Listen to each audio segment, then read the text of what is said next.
ქალბატონი მზია ძალიან ბევრი წელია და ძალიან დიდი ხანია არის ერთ-ერთი ყველაზე კარგი რეპუტაციის მქონე ჟურნალისტი და ადამიანი და მედიის წარმომადგენელი, რომელიც ყოველთვის აცდიდა მართალ და ობიექტურ ინფორმაციას.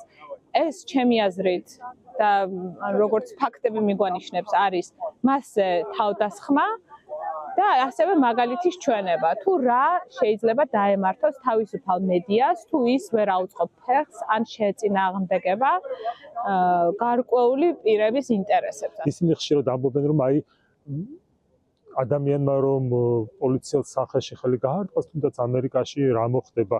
მეკითხოთ რა მოხდება, ძალიან ბევრი შემთხვევა იყო ასეთი და ადამიანებს არსად ასე სასტიკად დაარსჯიან, ასე სამაგალითოდ არსად დაარსჯიან სილის გაწვნისათვის, იმ სილის გაწვნისათვის, რომელიც არაერთ ათეულობით საქმეში საქართველოს უზენაესმა სასამართლომ ძალადობის კვალი ვერ დაინახა. საქართველოს სასამართლოებს აქვს განხილული არაერთი საქმეები სილის გაწვასთან დაკავშირებით და სასამართლოებს სხვა შემთხვევებში ნათქვამი აქვთ, რომ სილის გაწვნა არ შეიძლება აღიქმებოდეს თავდასხმად და ძალადობად.